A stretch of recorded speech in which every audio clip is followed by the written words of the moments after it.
Hi, my name is Alan Berman, and my goal is to help you develop your conversation skills. So let's not waste time and get started. Today's lesson and the ones following will deal in simple concepts, easy to apply, easy to remember.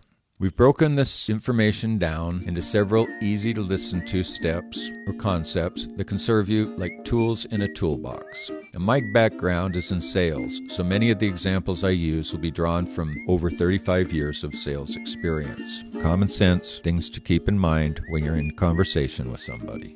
Prepare to receive the keys to conversation. So let's begin. The first key to conversation, listening.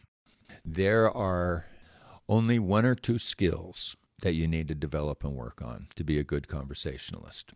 One of the most important is listening.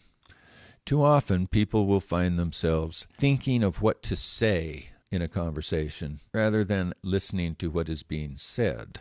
Our high tech has given us communications because now we have communications for our electronic devices beyond our wildest dreams. But conversations remain pretty much the same. Face-to-face conversations that have to take place, that are interactive between two people. Listening is important. First of all, to find out if this is a conversation you even want to get into. The other thing, we point to listen, of course, is to gain knowledge. By listening, you communicate to the people that are doing the talking that you're ready to enter into a conversation. Listening is how you gain information. So you got your ears on and you're listening. Now you're not doing anything else. You're just listening. While you're listening, you want to look people in the eyes. You want to nod your head occasionally, acknowledge that you're paying attention, and let the people finish. Let them say what's on their mind. It puts them at ease. It lets them, when you listen to someone, it's a little like asking someone's opinion. People like that. It makes them feel good that you care enough to hear them, to listen to them, to seek an opinion, to ask what they think about it. And that turns out to be one of people's favorite things. They love to talk about themselves and the things that they like.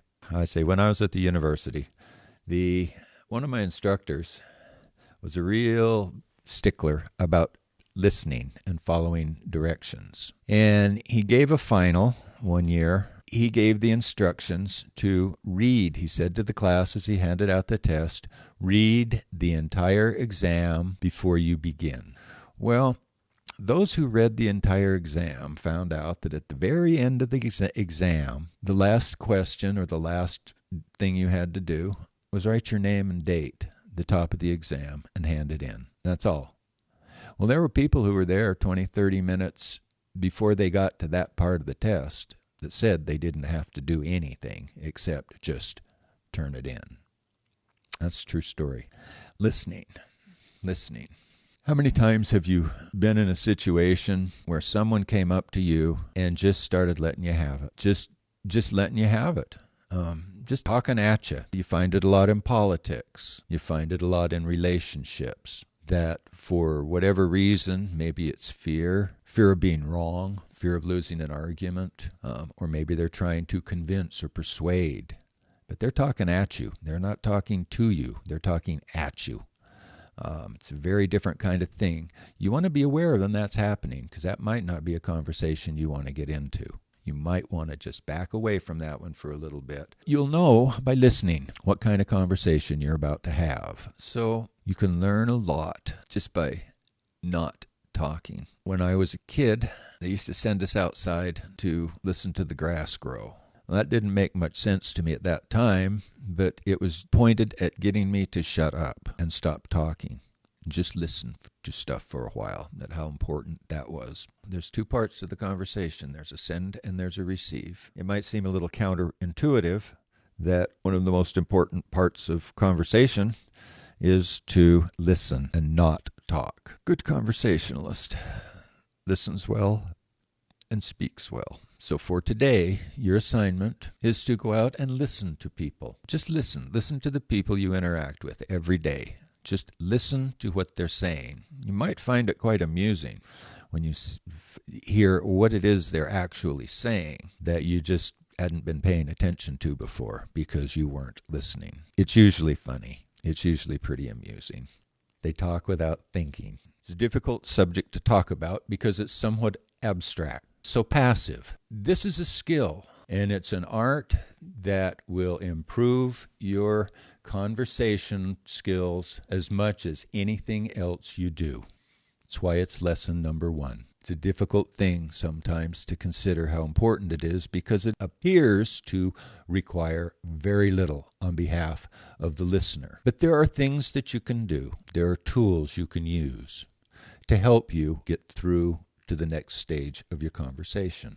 Listening will tell you which tools you want to use. So today, as you go out, make it a point. Go out and see. Listen to people. Just be a listener. Test me for the rest of today. Take some time in your travels to listen. Just listen to what people have to say. Whether it's your friends, your children, people you work with, whether it's at the grocery store, strangers, people you see every day. Just listen to what they say. Just listen. You'll be surprised at what you will learn. It's like a universal wrench in your toolkit. It's the tool you're going to use more than any other. It's the most used tool in your toolbox. And it sets a tone beyond that. It shows courtesy, consideration, politeness. And by showing this and extending it to the person who is talking, listening to them, the odds are very good that they will give you the same courtesy when it's time for you to talk. And this is the first step.